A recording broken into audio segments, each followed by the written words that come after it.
ലോകമെമ്പാടുമുള്ള goodness T വിയുടെ പ്രിയ പ്രേക്ഷകരെ, ബൈബിളിലൂടെ ഒരു തീർത്ഥാടനമെന്ന ബൈബിൾ പഠന പങ്ക്തിയിലേക്ക് നിങ്ങൾക്കേവർക്കും സ്നേഹപൂർവ്വം സ്വാഗതം.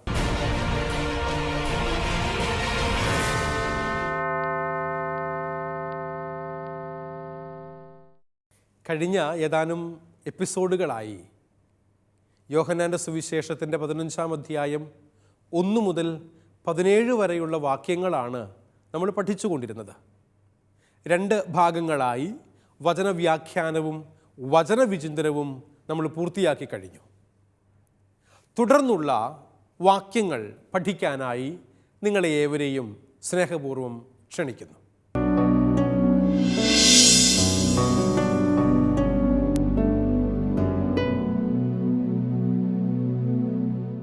യോഹന്നാൻ്റെ സുവിശേഷം 15-ാം അധ്യായത്തിൻ്റെ 18 മുതൽ 16-ാം അധ്യായത്തിൻ്റെ 4 വരെയുള്ള വചനങ്ങൾ ഒരേ ഒരു അർത്ഥവും ഒരു സന്ദേശവും നമുക്ക് നൽകുന്ന വചന ഭാഗമാണ്. അതുകൊണ്ട് തന്നെയും ആ വചനഭാഗം നമ്മൾ ആദ്യം ഒന്ന് വായിച്ചു കേൾക്കുന്നു. അതിനുശേഷമായിരിക്കും നമ്മൾ ആ വചനത്തിൻ്റെ വ്യാഖ്യാനത്തിലേക്കും വിചിന്തനത്തിലേക്കും പ്രവേശിക്കുന്നത്. ബൈബിള് കരുതിയിട്ടുള്ള എല്ലാവരും ദയവ് ചെയ്ത് കൈകളിലെടുക്കുക. ഭക്തിയോടെ ബൈബിള് കൈകാര്യം ചെയ്യണം കേട്ടോ. ദൈവത്തിൻ്റെ വചനമാകുന്ന വിശുദ്ധമായ വാക്കുകളാണ് അതിലെഴുതപ്പെട്ടിരിക്കുന്നത്. യോഹന്നാൻ്റെ സുവിശേഷം തുറന്നെടുത്ത് 15-ാം അധ്യായത്തിൻ്റെ 18-ാമത്തെ വാക്യം മുതൽ 16-ാം അധ്യായത്തിൻ്റെ 4-ാം വാക്യം വരെ ഞാൻ നിങ്ങളെ വായിച്ചു കേൾപ്പിക്കാം. എന്നോടൊപ്പം നിങ്ങളും വായിക്കണം കേട്ടോ. ലോകം നിങ്ങളെ വെറുക്കുന്നെങ്കിൽ അതിനു മുമ്പേ അത് എന്നെ വെറുത്തു എന്നറിഞ്ഞുകൊള്ളുവിൻ. നിങ്ങൾ ലോകത്തിൻ്റേതായിരുന്നെങ്കിൽ ലോകം അതിന് സ്വന്തമായതിനെ സ്നേഹിക്കുമായിരുന്നു. എന്നാൽ നിങ്ങൾ ലോകത്തിൻ്റേതല്ലാത്തതുകൊണ്ട്, ഞാൻ നിങ്ങളെ ലോകത്തിൽ നിന്ന് തിരഞ്ഞെടുത്തതുകൊണ്ട് ലോകം നിങ്ങളെ വെറുക്കുന്നു. ദാസൻ യജമാനനേക്കാൾ വലിയവനല്ല എന്ന് ഞാൻ നിങ്ങളോട് പറഞ്ഞ വചനം ഓർമ്മിക്കുവിൻ. അവർ എന്നെ പീഡിപ്പിച്ചെങ്കിൽ നിങ്ങളെയും പീഡിപ്പിക്കും. അവർ എൻ്റെ വചനം പാലിച്ചെങ്കിൽ നിങ്ങളുടേതും പാലിക്കും. എന്നാൽ എൻ്റെ നാമം മൂലം അവർ ഇതെല്ലാം നിങ്ങളോട് ചെയ്യും. കാരണം എന്നെ അയച്ചവനെ അവർ അറിയുന്നില്ല. ഞാൻ വന്ന് അവരോട് സംസാരിച്ചില്ലായിരുന്നെങ്കിൽ അവർക്ക് പാപമുണ്ടാകുമായിരുന്നില്ല. എന്നാൽ ഇപ്പോൾ അവരുടെ പാപത്തെക്കുറിച്ച് അവർക്ക് ഒഴികഴിവില്ല. എന്നെ വെറുക്കുന്നവൻ എൻ്റെ പിതാവിനെയും വെറുക്കുന്നു. മറ്റാരും ചെയ്തിട്ടില്ലാത്ത പ്രവൃത്തികൾ ഞാൻ അവരുടെ ഇടയിൽ ചെയ്തില്ലായിരുന്നെങ്കിൽ അവർക്ക് പാപമുണ്ടാകുമായിരുന്നില്ല. എന്നാൽ ഇപ്പോൾ അവർ എന്നെയും എൻ്റെ പിതാവിനെയും കാണുകയും വെറുക്കുകയും ചെയ്തിരിക്കുന്നു. അവർ കാരണം കൂടാതെ എന്നെ വെറുത്തു എന്ന് അവരുടെ നിയമത്തിൽ തന്നെ എഴുതപ്പെട്ടിരിക്കുന്ന വചനം പൂർത്തിയാകാനാണ് ഇത് സംഭവിച്ചത്. ഞാൻ പിതാവിൻ്റെ അടുത്തു നിന്ന് അയക്കുന്ന ആശ്വാസകൻ, പിതാവിൽ നിന്ന് പുറപ്പെടുന്ന ആ സത്യാത്മാവ് വരുമ്പോൾ അവൻ എന്നെക്കുറിച്ച് സാക്ഷ്യം നൽകും. ആരംഭം മുതൽ എന്നോട് കൂടെ ഉള്ളവരായതുകൊണ്ട് നിങ്ങളും സാക്ഷ്യം നൽകും. നിങ്ങൾക്ക് ഇടർച്ചയുണ്ടാകാതിരിക്കേണ്ടതിനാണ് ഞാൻ ഇവ നിങ്ങളോട് പറഞ്ഞത്. അവർ നിങ്ങളെ സിനഗോഗുകളിൽ നിന്ന് പുറത്താക്കും. നിങ്ങളെ കൊല്ലുന്ന ഏവനും ഞാൻ ദൈവത്തിന് ശുശ്രൂഷ ചെയ്യുന്നു എന്ന് കരുതുന്ന സമയം വരുന്നു. അവർ പിതാവിനെയോ എന്നെയോ അറിഞ്ഞിട്ടില്ലാത്തതുകൊണ്ട് ഇത് ചെയ്യും. അവരുടെ സമയം വരുമ്പോൾ ഞാൻ ഇവ പറഞ്ഞിരുന്നു എന്ന് നിങ്ങൾ ഓർമ്മിക്കാൻ വേണ്ടി ഞാൻ നിങ്ങളോട് പറഞ്ഞിരിക്കുന്നു. ഇക്കാര്യങ്ങൾ ആരംഭത്തിലെ നിങ്ങളോട് പറയാതിരുന്നത് ഞാൻ നിങ്ങളോട് കൂടെ ഉണ്ടായിരുന്നത് കൊണ്ടാണ്. നമ്മുടെ കർത്താവായ ഈശോ മിശിഹായ്ക്ക് സ്തുതി. പ്രിയ സഹോദരി സഹോദരന്മാരെ, നമ്മളിപ്പോൾ വായിച്ചു കേട്ട വചനഭാഗം യോഹന്നാൻ്റെ സുവിശേഷത്തിലെ 15-ാം അധ്യായം 18-ാമത്തെ വാക്യം മുതൽ ആ അധ്യായം മുഴുവൻ 16-ാം അധ്യായത്തിൻ്റെ 4-ാമത്തെ വാക്യം വരെയുള്ള വചനഭാഗമാണ്. ഇത് 2 അധ്യായങ്ങളിലായി കിടക്കുന്ന വചനങ്ങളാണെങ്കിലും ഏകദേശം ഒരേ അർത്ഥവും സന്ദേശവും നൽകുന്ന വാക്യങ്ങളായതുകൊണ്ട് ഇവയെ ഒറ്റ പോർഷനായി പാസേജായി എടുത്ത് വ്യാഖ്യാനിക്കാനാണ് ഞാൻ ശ്രമിക്കുന്നത്. നമുക്കറിയാമല്ലോ, ബൈബിൾ എഴുതപ്പെട്ടപ്പോൾ അത് അധ്യായങ്ങളായോ വാക്യങ്ങളായോ തരംതിരിച്ചിരുന്നില്ല.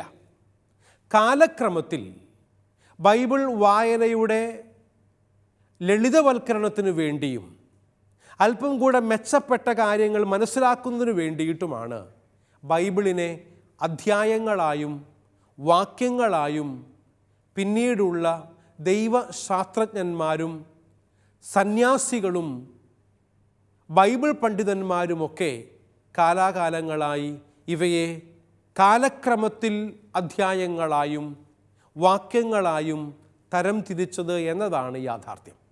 അതുകൊണ്ട് തന്നെയാണ് 2 അധ്യായങ്ങളിലായി 15, 16 അധ്യായങ്ങളിലായി കിടക്കുന്ന 15-ന്റെ 18 മുതൽ 16-ന്റെ 4 വരെയുള്ള വചനഭാഗങ്ങൾ ഒരേ അർത്ഥവും സന്ദേശവും നൽകുന്ന വാക്യങ്ങളാണ് എന്ന് ഞാൻ പറയാനിടയായത്. ഈ വചനഭാഗത്തിന് ഞാനൊരു ടൈറ്റിൽ കൊടുത്തിട്ടുണ്ട്. നിങ്ങൾക്ക് സ്ക്രീനിൽ ആ ടൈറ്റിൽ കാണാനായി സാധിക്കും. നോക്കിക്കേ, എന്താ എഴുതിയിരിക്കുന്നത്? ലോകത്തിൻ്റെ വിദ്വേഷം. മുന്തിരിച്ചെടിയോട് ചേർന്ന് നിൽക്കുന്ന ശാഖ ജീവൻ കണ്ടെത്തുകയും ഫലം പുറപ്പെടുവിക്കുകയും അതുവഴി സന്തോഷം അനുഭവിക്കുകയും ചെയ്യുന്നു എന്ന 1 മുതൽ 17 വരെയുള്ള 15-ാം അധ്യായത്തിൻ്റെ വാക്കുകൾക്ക് ശേഷം ലോകത്തിൻ്റെ വിദ്വേഷം എന്താണ് എന്ന് യേശുനാഥൻ തൻ്റെ വാക്കുകളിലൂടെ ചൂണ്ടിക്കാണിക്കുന്ന വചനഭാഗമാണ് 15-ാം അധ്യായം 18 മുതൽ 16-ാം അധ്യായം 4 വരെയുള്ള വാക്യങ്ങൾ. ഇവിടെ നമ്മൾ മനസ്സിലാക്കുന്ന കാര്യം ഇതാണ്: ഈശോയോടുള്ള സ്നേഹം ലോകത്തിൻ്റെ വിദ്വേഷവും ഉൾക്കൊള്ളുന്നു. ഈശോയോടുള്ള സ്നേഹബന്ധം അവശ്യം ലോകത്തിൻ്റെ വിദ്വേഷത്തിന് കാരണമായി തീരുമെന്ന് ഇവിടെ വെളിപ്പെടുത്തുകയാണ്. ഈശോയെ നമ്മൾ സ്നേഹിക്കുന്നു എങ്കിൽ അത് ലോകത്തോടുള്ള മമതയല്ല, മറിച്ച് ലോകത്തോടുള്ള എതിർപ്പാണ് എന്ന് ഈ വചനഭാഗം നമ്മളെ ഓർമ്മപ്പെടുത്തുന്നുണ്ട്. അതുകൊണ്ട് തന്നെയും ലോകത്തിൽ നിന്നും നേടാനിരിക്കുന്ന പീഡനത്തെയും സഹനത്തെയുമൊക്കെ ഈശോ ഇവിടെ പ്രവചിക്കുന്നുമുണ്ട്. അതുകൊണ്ടാണ് 15-ാം അധ്യായത്തിൻ്റെ 18 മുതൽ 25-ാമത്തെ വാക്യം വരെയും അതിനുശേഷം 16-ാം അധ്യായത്തിൻ്റെ 1 മുതൽ 4 വരെയുള്ള വാക്യങ്ങളിലും പ്രവചന സ്വഭാവത്തിലുള്ള വാക്യങ്ങൾ നമ്മൾ കണ്ടത്. ദൈവത്തോടുള്ള നമ്മുടെ സ്നേഹം ഈ ലോകത്തോടുള്ള നമ്മുടെ വിദ്വേഷമാകും എന്ന് പറഞ്ഞാൽ അതുകൊണ്ട് തന്നെയും ലോകം നമ്മെ ദ്വേഷിക്കുമെന്ന് ഈ വചനഭാഗം നമ്മളെ ഓർമ്മപ്പെടുത്തുന്നുണ്ട്. ഈ വചനഭാഗത്തിൻ്റെ ചരിത്രപരമായ പശ്ചാത്തലം ആദിമസഭയിൽ അനുഭവവേദ്യമായ മതപീഡനമാണ്. നമുക്കറിയാം, സുവിശേഷങ്ങൾ രചിക്കപ്പെട്ടത് മതപീഡനത്തിൻ്റെ കാലഘട്ടത്തിലാണ്. ആദിമ ക്രൈസ്തവ സമൂഹത്തിൽ 1-2 നൂറ്റാണ്ടുകളിൽ നിലനിന്നിരുന്ന ചക്രവർത്തിമാർ ക്രിസ്തുവിലുള്ള വിശ്വാസം പ്രഘോഷിക്കുന്നവരെ കണ്ടാൽ അവരെ കൊന്നുകളയുന്ന, ക്രിസ്തുമതത്തെ ഇല്ലാതാക്കാൻ വേണ്ടി പരിശ്രമിച്ച ഒരു കാലഘട്ടമാണ്. അനേകം മതപീഠകരായിട്ടുള്ള ചക്രവർത്തിമാരെക്കുറിച്ച് ചരിത്രം തന്നെയും സാക്ഷ്യപ്പെടുത്തുന്നുണ്ട്. അതുകൊണ്ട് ഈ വചനഭാഗങ്ങളുടെ ചരിത്ര പശ്ചാത്തലം എന്ന് പറയുന്നത് ആദിമസഭയിൽ ക്രിസ്തുവിശ്വാസികൾക്ക് അനുഭവപ്പെട്ടിരുന്ന മതപീഡനമാണ്. വിശ്വാസം തള്ളിപ്പറഞ്ഞുകൊണ്ട് ക്രൈസ്തവ കത്തോലിക്ക സഭയിൽ നിന്നും മാറി നിൽക്കാൻ വേണ്ടിയിട്ടുള്ള പ്രലോഭനങ്ങളും പ്രേരണകളും ഉണ്ടായ ഒരു കാലഘട്ടത്തിലാണ് ഈ വചനഭാഗം എഴുതപ്പെട്ടത്. ആദിമസഭയ്ക്ക് യഹൂദ നേതാക്കളുടെ ഭാഗത്തു നിന്നും റോമൻ ഭരണാധികാരികളുടെ ഭാഗത്തു നിന്നും പീഡനങ്ങൾ ഉണ്ടായി എന്നുള്ളത് ചരിത്ര സത്യമാണ്. ഈ സുവിശേഷ ഭാഗത്തു തന്നെ അതിൻ്റെ സൂചനകളും നമ്മൾ കാണുന്നുണ്ട്. പ്രത്യേകമായി 16-ാം അധ്യായത്തിൻ്റെ 2-ാം തിരുവചനത്തിൽ അപ്രകാരം ഒരു വാക്യം നമ്മൾ വായിച്ചു കേൾക്കുകയും ചെയ്തു. സഹോദരങ്ങളെ, ഈശോയിൽ വിശ്വസിക്കുന്നവരോടുള്ള ഈ ലോകത്തിൻ്റെ എതിർപ്പ് ആദിമസഭയിൽ മാത്രം ഒതുങ്ങി നിൽക്കുന്ന ഒന്നായിരുന്നില്ല എന്ന് നമുക്കിപ്പോൾ തിരിച്ചറിയാൻ സാധിക്കും. അതുകൊണ്ട് തന്നെ സഭ നമ്മളെ പഠിപ്പിക്കുകയാണ്, സഭയുള്ളിടത്തോളം കാലം സഭയ്ക്ക് അനുഭവപ്പെടുന്ന ഒരു പ്രതിഭാസമാണ് ലോകത്തിൻ്റെ എതിർപ്പ് എന്ന് പറയുന്നത്. സഭ ലോകവുമായി സന്ധി ചെയ്യുന്ന ഒരു സംവിധാനമല്ല. ഈ ലോകത്തിൻ്റെ അന്ധകാര ശക്തികളോട് എന്നും എതിർത്ത് നിന്നുകൊണ്ടും ധാർമ്മികമായ ഒരു ശക്തിയായി മുൻപിൽ നിന്നുകൊണ്ടുമാണ് കഴിഞ്ഞ 21 ദശാബ്ദ കാലങ്ങളായി പ്രിയപ്പെട്ടവരെ തിരുസഭാ മാതാവ് വളർന്നത്, തിരുസഭാ മാതാവ് മുൻപോട്ട് പോയത്. 21 നൂറ്റാണ്ടുകളും പൂർത്തിയാകുമ്പോഴും സഭ ഇന്നും ഇതുപോലെ തലയെടുപ്പോടെ നിലനിൽക്കുന്നുണ്ട് എങ്കിൽ അതിൻ്റെ കാരണം സഭ ക്രിസ്തുവിൻ്റെ ഉദ്ധാനമാകുന്ന ഏകശിലയിൽ അധിഷ്ഠിതമാണ് എന്ന കാരണത്താലാണ്. അതുകൊണ്ട് തന്നെയും ഞാനും നിങ്ങളും തിരിച്ചറിയേണ്ട യാഥാർത്ഥ്യം എന്ന് പറയുന്നത്, നമ്മളെയൊക്കെയും ക്രിസ്തുവിൽ കേന്ദ്രീകൃതമായി ജീവിതം നയിക്കാൻ സഹായിക്കുന്നത് വിശുദ്ധ ബൈബിളാണ്. അതുകൊണ്ട് തന്നെയും ഈ ബൈബിളിനോട് ചേർത്ത് വെച്ച ജീവിതം നയിക്കുന്ന വ്യക്തികളാകണം ഞാനും നിങ്ങളുമെന്ന് ദൈവത്തിൻ്റെ വചനം നമ്മളെ ഓർമ്മപ്പെടുത്തുന്നുണ്ട്. ഇതിനോട് ചേർന്ന് നിൽക്കുന്ന ജീവിതം നയിക്കാൻ വിളിക്കപ്പെട്ടവരാണ് നമ്മൾ. അതുകൊണ്ട് ആദിമസഭയ്ക്ക് യഹൂദ നേതാക്കന്മാരുടെ ഭാഗത്തു നിന്നും റോമൻ ഭരണാധികാരികളുടെ ഭാഗത്തു നിന്നും പീഡനങ്ങൾ ഉണ്ടായി എന്ന് നമുക്കറിയാം. എന്തുകൊണ്ടാണ് യഹൂദരെ പീഡിപ്പിച്ചത്? ക്രിസ്തു യഹൂദനായിരുന്നു, യഹൂദരാണ് ക്രിസ്ത്യാനികളായി മാറിയത്. അതുകൊണ്ട് തന്നെയും തങ്ങളുടെ കൂടെയുള്ളവർ വേറിട്ടു പോകുന്നു എന്ന് കണ്ടു കഴിഞ്ഞപ്പോൾ യഹൂദ മതപണ്ഡിതന്മാർ, മതനേതാക്കന്മാർ ക്രൈസ്തവരായി പോകുന്ന ക്രിസ്തു അനുയായികളെ പീഡിപ്പിച്ചിട്ടുണ്ട്. അതുപോലെ തന്നെ റോമൻ ഭരണാധികാരികളും, പാലസ്തീന അന്ന് റോമിൻ്റെ കോളനിയായിരുന്നു എന്ന് നമുക്കറിയാമല്ലോ. അതുകൊണ്ട് തന്നെ റോമൻ ഭരണാധികാരികളുടെ ഭാഗത്തുനിന്നും പീഡനങ്ങൾ ഉണ്ടായിട്ടുണ്ട്.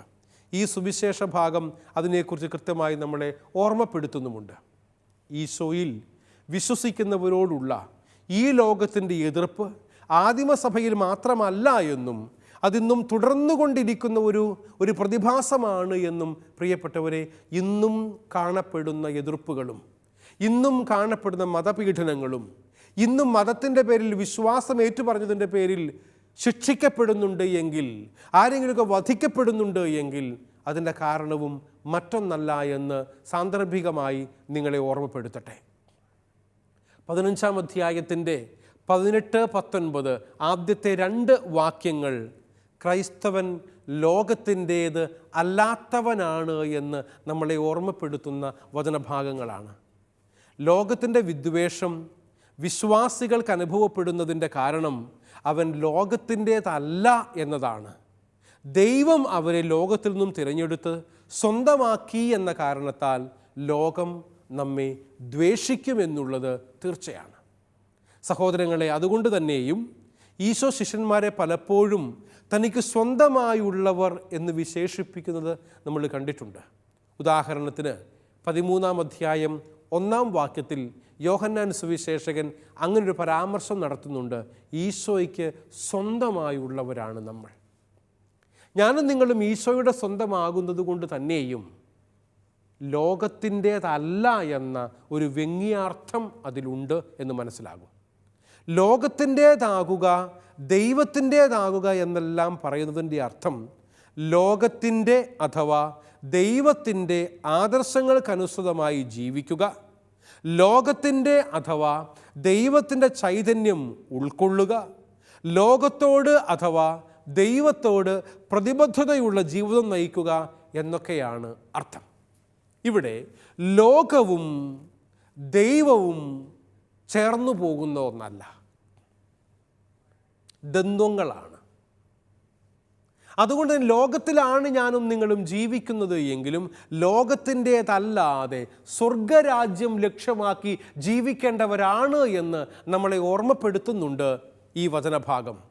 ലോകത്തിൻ്റേതാകുക എന്ന് പറഞ്ഞാൽ ലോകത്തിൻ്റെ ആദർശങ്ങൾക്കനുസരിച്ച് ജീവിക്കുകയെന്നും ലോകം പറയുന്നതനുസരിച്ച് ജീവിക്കുകയെന്നും ലോകത്തിൻ്റെ ചൈതന്യം ഉൾക്കൊള്ളുകയെന്നും ലോകത്തോട് പ്രതിബദ്ധതയുള്ളവരായി ജീവിക്കുക എന്നതുമാണ് അർത്ഥം. എന്നാൽ ദൈവത്തിൻ്റേതാകുക എന്ന് പറഞ്ഞാൽ ദൈവത്തിൻ്റെ ആദർശങ്ങൾക്കനുസരണം ജീവിക്കുകയും ദൈവീക ചൈതന്യം ഉൾക്കൊള്ളുകയും ദൈവത്തോട് പ്രതിബദ്ധതയുള്ളവരാകുക എന്നതുമാണ് അർത്ഥം. ഇപ്രകാരമാണ് ഞാനും നിങ്ങളും ദൈവത്തോട് ഐക്യം പ്രാപിക്കേണ്ടത്, ദൈവത്തിൻ്റെ സ്വന്തമായി തീരേണ്ടത്. ഇവ പരസ്പരം വിരുദ്ധമാകയാൽ, ഏത് ലോകവും ദൈവവും വിരുദ്ധമാകയാൽ ഒരാൾക്ക് ഒരേ സമയം ലോകത്തിൻ്റെയും ദൈവത്തിൻ്റേതും ആയിരിക്കുക സാധ്യമല്ല. നീ ദൈവത്തിൻ്റേതാണെങ്കിൽ നീ പൂർണ്ണമായും ദൈവത്തിൻ്റേത്, നീ ലോകത്തിൻ്റേതാണെങ്കിൽ പൂർണ്ണമായും ലോകത്തിൻ്റേത്. ഒരു മിഡിൽ വേ, ഒരു തേർഡ് വേ ഇല്ല. If you say yes to God, ipso facto, by the very fact that you say yes to God, you say no to the world. ഇതാണ് സത്യം. ദൈവത്തോട് യെസ് എന്ന് പറഞ്ഞാൽ അതിൻ്റെ അർത്ഥം ലോകത്തോട് നോ എന്ന് ഞാൻ പറയുന്നു എന്ന് തന്നെയാണ്. അതിനിടയിൽ മറ്റൊരു വഴിയില്ല എന്ന് തിരിച്ചറിയുക. അതിനാൽ പ്രിയ സഹോദരീ സഹോദരങ്ങളെ, ദൈവത്തിൻ്റേതായിരിക്കുന്ന വിശ്വാസികൾക്ക് ലോകത്തിൻ്റേതായവരിൽ നിന്നും എപ്പോഴും എതിർപ്പുകൾ ഉണ്ടായിക്കൊണ്ടേയിരിക്കും. ലോക വഴികളിലൂടെ നടക്കുന്നവർ, ലോകത്തിൻ്റെ ആദർശങ്ങൾക്ക് വേണ്ടി നിലനിൽക്കുന്നവർ, ലോക ചൈതന്യത്തിൽ ജീവിക്കുന്നവർ, ലോകത്തോട് പ്രതിബദ്ധതയുള്ളവർ, ദൈവത്തോട് പ്രതിബദ്ധതയുള്ളവരെ, ദൈവീക ചൈതന്യമുള്ളവരെ, ദൈവത്തിൻ്റെ ആദർശങ്ങൾ പേറുന്നവരെ എതിർത്തുകൊണ്ടേയിരിക്കും, വിദ്വേഷം നടത്തിക്കൊണ്ടേയിരിക്കും. ദൈവത്തിൻ്റേതായവരുടെ ജീവിതവും പ്രവർത്തനങ്ങളും ലോകത്തിൻ്റെ പ്രവർത്തനങ്ങൾക്കെതിരായ സാക്ഷ്യമായി തീരുന്നതുകൊണ്ടാണ് ലോകം അങ്ങനെയുള്ളവരെ വെറുക്കുന്നത് എന്ന് മനസ്സിലാക്കുക. എന്തുകൊണ്ടാണ് ഈ ലോകം എന്നെ വെറുക്കുന്നത് എന്ന് ചോദിച്ചാൽ അതിൻ്റെ കാരണം അതിനാൽ തന്നെ ഞാൻ സ്വർഗത്തിൻ്റേതാണ് എന്നതാണ്. ലോകത്തോട് ലോകം എന്നെ ശത്രുവായി കാണുന്നുവെങ്കിൽ അതിൻ്റെ അർത്ഥം ഞാൻ ദൈവത്തിൻ്റെ മിത്രമാണ് എന്നതാണ്. അതുകൊണ്ട് പ്രിയപ്പെട്ടവരെ, ഈ ലോകത്തിൽ ആരെങ്കിലുമൊക്കെ നമ്മളെ ദ്വേഷിക്കുന്നുവെങ്കിൽ അത് ഞാൻ ക്രിസ്തുവിൻ്റേതാകുന്നു എന്ന കാരണത്താലാണ് എന്നതിൽ നമുക്ക് സന്തോഷിക്കാൻ സാധിക്കുമെന്നാണ് ഈ വചനഭാഗം സാക്ഷ്യപ്പെടുത്തുന്നത്. അതുകൊണ്ട് ഈശോ ഇത് വ്യക്തമായി തന്നെ പറയുന്നുണ്ട്. എവിടെയാണെന്നറിയാവോ? ജെറൂസലേമിൽ കൂടാരത്തിരുനാൾ സമീപിച്ചിരുന്ന അവസരത്തിൽ അവിടേക്ക് പോകാനും അവിടെ ജനങ്ങൾ കാണുക അത്ഭുതങ്ങൾ പ്രവർത്തിക്കാനും ഈശോയുടെ സഹോദരന്മാർ, ഈശോയുടെ ശിഷ്യന്മാർ അവന് ഉപദേശിച്ചിട്ടുണ്ട്. എന്നാൽ ഈശോ അവരുടെ നിർദ്ദേശത്തിന് വഴങ്ങിയില്ല. കാരണം അവിടുന്ന് പറഞ്ഞതിതാണ്, എൻ്റെ സമയം ഇനിയും ആയിട്ടില്ല. ഇവിടെ സഹോദരങ്ങളെ, നമ്മൾ മനസ്സിലാക്കേണ്ട ഒരു കാര്യം ഏതാണ് ഈശോയുടെ സമയം എന്നതാണ്. ഇവിടെ സമയം എന്നതുകൊണ്ട് ഈശോ എന്താണ് അർത്ഥമാക്കുന്നത് എന്ന് മനസ്സിലാക്കുമ്പോൾ മാത്രമേ എൻ്റെ സമയം ഇനിയും ആയിട്ടില്ല എന്നവൻ പറയുന്നതിൻ്റെ പൊരുൾ നമുക്ക് തിരിച്ചറിയാൻ സാധിക്കുകയുള്ളൂ. എൻ്റെ സമയം ഇനിയും ആയിട്ടില്ല എന്ന് പറയുന്നത് വഴിയായി ദൈവഹിതപ്രകാരമുള്ള സമയത്തെയാണ് കർത്താവ് ഇവിടെ ഉദ്ദേശിക്കുന്നത് എന്നത് വ്യക്തമാണ്.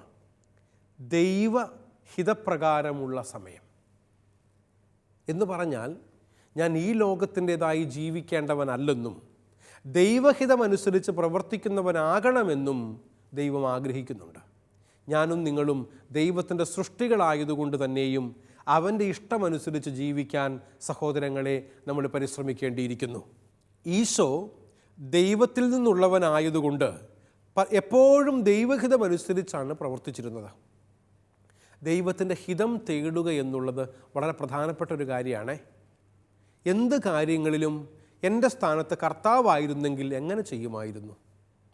എൻ്റെ സ്ഥാനത്ത് ഈശോ ആയിരുന്നെങ്കിൽ എങ്ങനെ സംസാരിക്കുമായിരുന്നു? എൻ്റെ സ്ഥാനത്ത് ഈശോ ആയിരുന്നെങ്കിൽ ഇതിനെക്കുറിച്ച് എങ്ങനെ ചിന്തിക്കുമായിരുന്നു? ഇപ്രകാരമുള്ള ഒരു ഇവാലുവേഷൻ നമുക്ക് ആവശ്യമാണ്. എന്നാൽ അവിടുത്തെ സഹോദരങ്ങളുടെ ഉപദേശം വെറും ലൗകികമായ മാനദണ്ഡങ്ങൾക്ക് അനുസൃതമായിരുന്നു എന്ന് കർത്താവിൻ്റെ വചനങ്ങളിൽ നിന്ന് നമുക്ക് മനസ്സിലാക്കാൻ വേണ്ടി സാധിക്കും. ലൗകിക മാനദണ്ഡങ്ങൾക്കനുസരിച്ച് എന്ന് പറഞ്ഞാൽ ഈ ലോകത്തിൻ്റെ മാനദണ്ഡങ്ങൾക്കനുസരിച്ച് എന്നാണ് അർത്ഥം. ഈശോയുടെ നിലപാട് അവരുടെ നിലപാടിനെതിരായ ഒരു സാക്ഷ്യമായിരുന്നു. അതുകൊണ്ടാണ് ഈശോ വളരെ വ്യക്തമായി യോഹന്നാൻ 7:7 ഇങ്ങനെ പഠിപ്പിക്കുന്നത്, ലോകത്തിന് നിങ്ങളെ വെറുക്കാൻ സാധിക്കുകയില്ല, എന്നാൽ അതിൻ്റെ പ്രവൃത്തികൾ തിന്മയാണെന്ന് ഞാൻ സാക്ഷ്യപ്പെടുത്തുന്നതിനാൽ അത് എന്നെ വെറുക്കുന്നു. ലോകത്തിൻ്റേതായി ജീവിക്കുന്നവരെ ലോകം വെറുക്കുകയല്ല. നിങ്ങൾക്ക് സ്ക്രീനിൽ ആ വചനം കാണാനായി സാധിക്കും. യോഹന്നാൻ 7-ാം അധ്യായത്തിൻ്റെ 7-ാം വാക്യമാണ്. ലോകത്തിൽ നിന്ന് നിങ്ങളെ വെറുക്കാൻ സാധിക്കുകയില്ല. എന്നാൽ അതിൻ്റെ പ്രവൃത്തികൾ തിന്മയാണെന്ന് ഞാൻ സാക്ഷ്യപ്പെടുത്തുന്നതിനാൽ അത് എന്നെ വെറുക്കുന്നു. എന്ന് പറഞ്ഞാൽ ഈ ലോകവും സ്വർഗലോകവും ചേർന്നു പോകുന്ന ഒന്നല്ല. ഈ ലോകത്തിൽ സ്വർഗത്തിൻ്റേതായി ജീവിക്കുക എന്നുള്ളതാണ് നമ്മളെക്കുറിച്ചുള്ള ദൈവഹിതം എന്നതാണ് ഇവിടെ പ്രധാനപ്പെട്ട വസ്തുത എന്ന് പറയുക. അപ്പോൾ ദൈവോന്മുഖരായി ജീവിക്കുമ്പോൾ ലോകം നമ്മളെ ദ്വേഷിക്കും, ലോകം നമ്മളെ വെറുക്കും. ഇവിടെ ചോയ്സ് ഇങ്ങനെയാണ്: നിനക്ക് ലോകം വേണോ, ദൈവം വേണോ? നമുക്ക് സ്വാതന്ത്ര്യമുണ്ട് തിരഞ്ഞെടുക്കാൻ. ലോകത്തിൻ്റേതാണെങ്കിൽ ലോകത്തിൻ്റെ ആദർശങ്ങൾക്കനുസരിച്ച്, ലൗകിക ചൈതന്യങ്ങൾക്കനുസരിച്ച്, ലൗകികമായ നിലപാടുകൾക്കനുസരിച്ച് നിനക്ക് മുൻപോട്ട് പോകാം. പക്ഷേ ഈ ലോകത്തിൽ മരിച്ചു മണ്ണായി തീരുന്നതോടുകൂടെ അവസാനിക്കും കേട്ടോ. സ്വർഗരാജ്യത്തിൽ നിത്യജീവൻ അനുഭവിക്കണമെന്ന് ആഗ്രഹിക്കുന്നുവെങ്കിൽ ദൈവത്തിൻ്റെ ആദർശങ്ങൾക്കനുസരിച്ച്, ദൈവീക ചൈതന്യത്തിൽ ദൈവത്തിൻ്റെ നിലപാടുകളോട് ചേർന്ന് ജീവിക്കുന്നവരാകണം നമ്മൾ. യോഹന്നാൻ 15-ാം അധ്യായത്തിൻ്റെ 20-ാമത്തെ ഒരു വാക്യം, ആ ഒരു വാക്യം അർത്ഥവത്തായ ഒരു വാക്യമാണ്. അതുകൊണ്ട് ആ വചനഭാഗം നമ്മളെ ഓർമ്മപ്പെടുന്ന എന്താണ് എന്ന് നമുക്ക് മനസ്സിലാക്കാം. 20-ാമത്തെ വാക്യത്തിന് ഞാനൊരു ടൈറ്റിൽ കൊടുത്തിട്ടുണ്ട്, നിങ്ങൾക്ക് സ്ക്രീനിൽ കാണാൻ സാധിക്കും. മിശിഹായുടെ വചനത്തിൽ അധിഷ്ഠിതമായ ജീവിതം.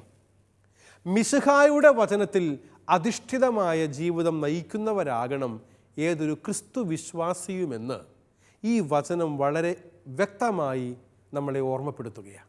സഹോദരങ്ങളെ, ലോകത്തിൻ്റേതാകാതെ ദൈവത്തിൻ്റേതാകുവാൻ ശിഷ്യന്മാർക്ക് സാധിക്കുന്നത് മിശിഹായിലൂടെ അവർക്ക് ലഭിച്ച ദൈവവചനം മൂലമാണ്.